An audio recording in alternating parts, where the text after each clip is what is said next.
Aí a gente vai entrar num tema um pouco sensível, que é a questão da maconha. É um tema um pouco sensível, polêmico, mas aqui eu vou falar do ponto de vista médico, né, biológico. Ponto. Não estou falando de questões políticas, não estou falando de questões ideológicas, não estou falando do uso do canabidiol, não estou falando dessas questões, né? Eu costumo até dizer para os alunos, olha, eu estou falando, a gente não vai falar do canabidiol e se o canabidiol vai ganhar força para a utilização em transtornos psiquiátricos, se a gente vai ter esse embasamento teórico para indicar para ansiedade, para indicar para transtorno alimentar, mas isso vai precisar de estudo. Você vai pegar o canabidiol e vai estudar essa molécula e vai chegar numa conclusão. Hoje a gente não tem esse embasamento teórico bem estabelecido.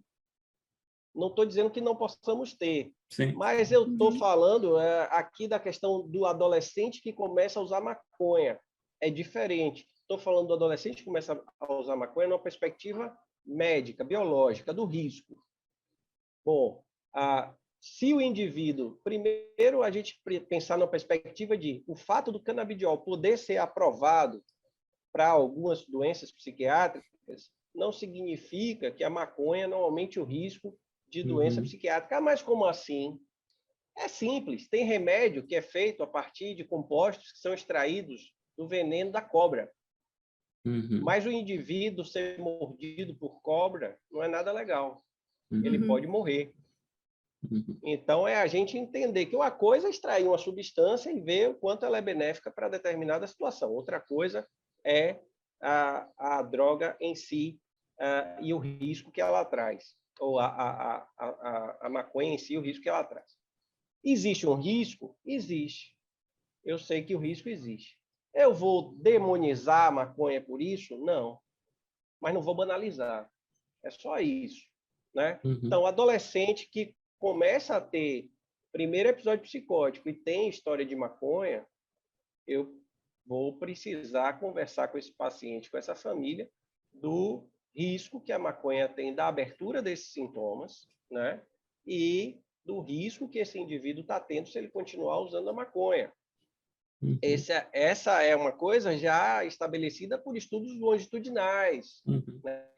Ou seja, estudos que acompanharam adolescentes por anos, né? A gente tem estudos de coorte, aí, estudos longitudinais, trazendo, né, dizendo, olha, há um aumento da incidência do número de casos novos de sintomas psicóticos e da abertura de doenças psiquiátricas em pacientes jovens. Quanto mais jovem, maior o risco dessa abertura.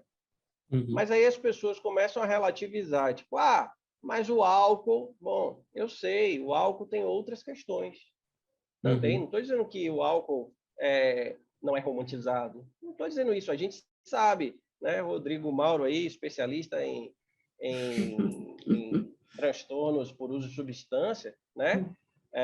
Nós trabalhamos juntos de passagem pelo CETAD, né? E a gente sabe dessa questão do álcool, a gente sabe das questões relacionadas à cocaína, a gente sabe das questões relacionadas ao cigarro.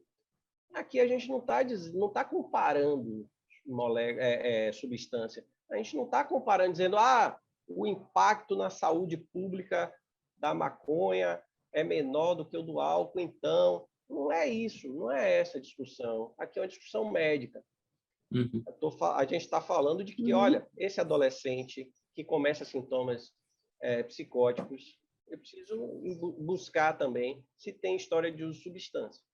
Maconha, e saber que a maconha está aí. É importante para essa busca. Nesses casos, é importante, né? Maconha, cocaína, enfim, substâncias psicoativas.